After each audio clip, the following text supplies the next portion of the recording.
welcome to another Demis Helen tutorial. Now, people have been asking, how do you make chords? How do you know where to put chords and where to put notes? How do you know that note's going to fit? I've been composing for quite a long time now, since I was 13 and I'm now 28. So it's been a long time for me to learn things, and things just become natural to you. I do most of my composing by ear. I know some chord structures and I know how certain melodic patterns can fall based on my knowledge, but it is still very limited. And that's where this feature, which is Chord Track, comes in handy. So I'm going to show you how to use Chord Track and how you can increase your knowledge in chord structures. So first things first, empty track. We're going to choose Add Chord Track. Now we've got one chord track. This isn't going to do anything, so we need to attach it to an instrument. But first, if you click on the draw tool, we'll make a simple pattern, one on each bar.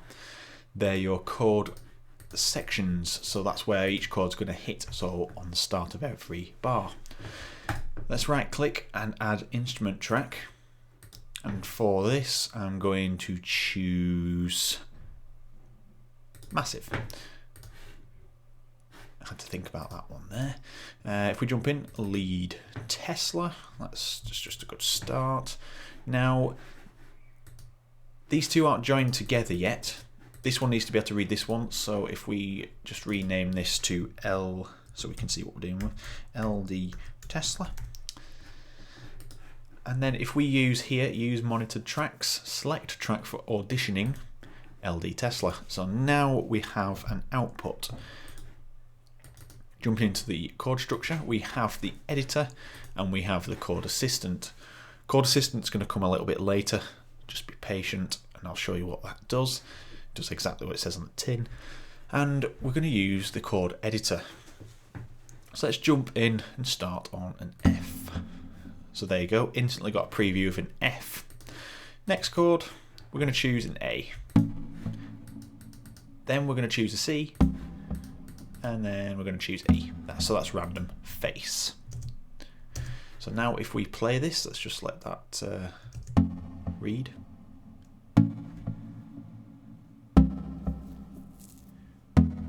Alright, so nothing too special, very simple chords, but not really structured really well because I'm a person that's just gone in and picked some chords and I'm not quite sure what I'm doing with them. And to be honest, that is quite the case. I have good ideas of what are going to fit. Like obviously I'm not going to pick certain ones next to each other, but that's obvious to me because of my knowledge. So how can we make this easier? So we'll stick with the first chord, which is the F. If we now jump into A and go to chord assistant, we now have a selection of chords that we can choose.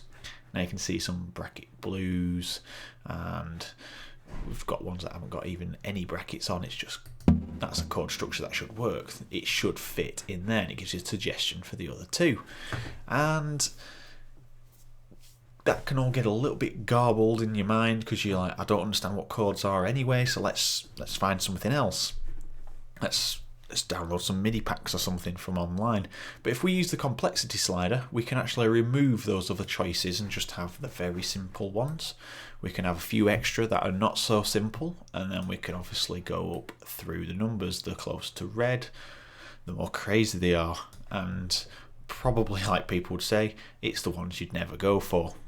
But never say never. So let's jump down to 2 and keep it simple. So we've got an F and it's saying that any of these are going to work. So let's pick a E minor.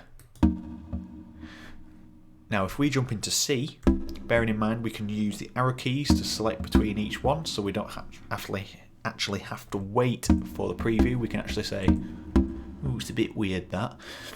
And then you can obviously use the up and down arrow keys to actually add.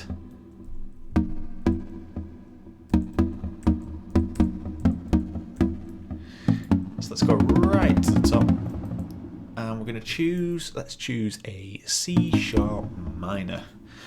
And finally, using the right arrow key, go to the E. Complexity slider is not working too good there. So we've got an F, E, C, and we're going to end on an A flat. Okay, so we can preview these with the keys.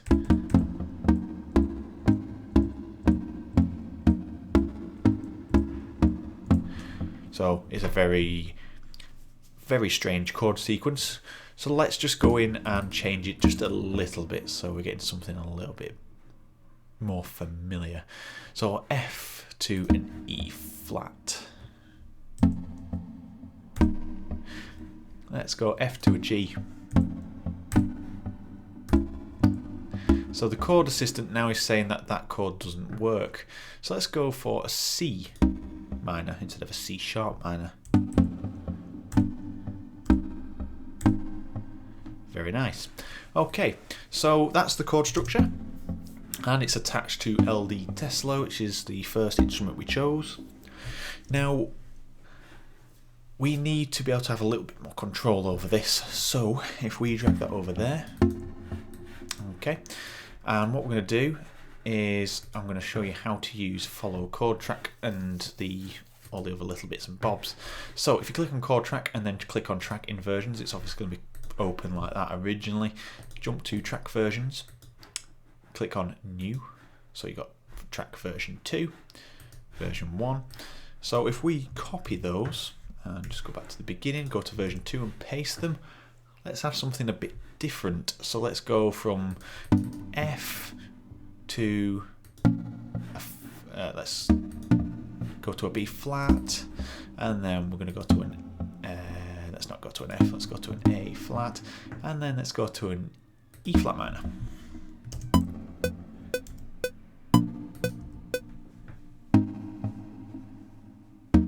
Okay, it sounds alright, probably not what I'd normally choose, but now we've got two versions which we can change on the fly whilst it's playing.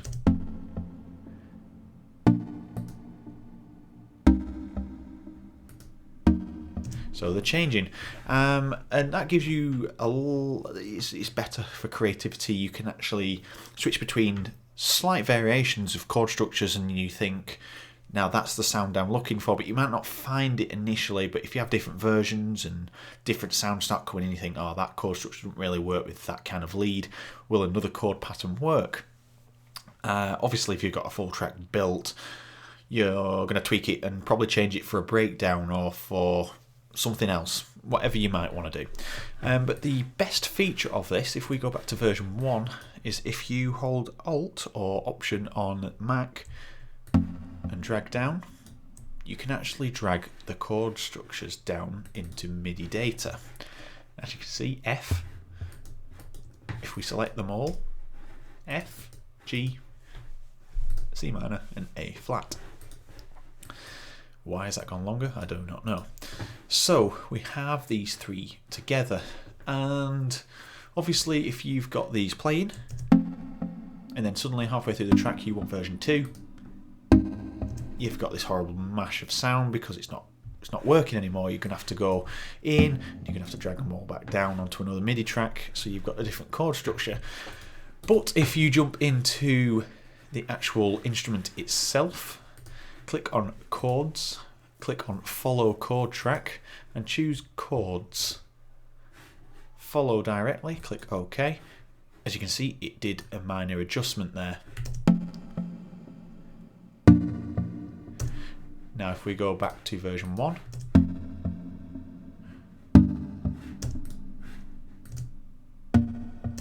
it changes it round, so you can change and manipulate the entire track that are attached to the chord track. You can add, I think, as many as you want. I've never used it on more than one because I just use it to get initial ideas. Let's click on Nexus, jump into add track, we'll go down to trans leads and we'll pick an arpeggio mouse hole is quite a nice one. Let's just turn it down a bit. So if we copy that, if we click Nexus, yes. No, you can only have one at once. So you could have it attached to multiple ones if you actually use one for each. There might be another way, but I don't use it on multiple tracks. But you can still copy this over. So maybe if you change it here,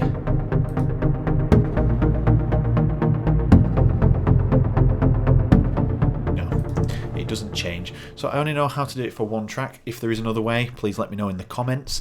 I never claim to know everything. But based on that first chord structure, you've got a full track going there, and you can easily just take those, say the middle ones, and throw them up there, and you've got an open chord structure instantly just from clicking a few buttons rather than having to work it out, thinking which key do I press, what chord's going to work with the next one.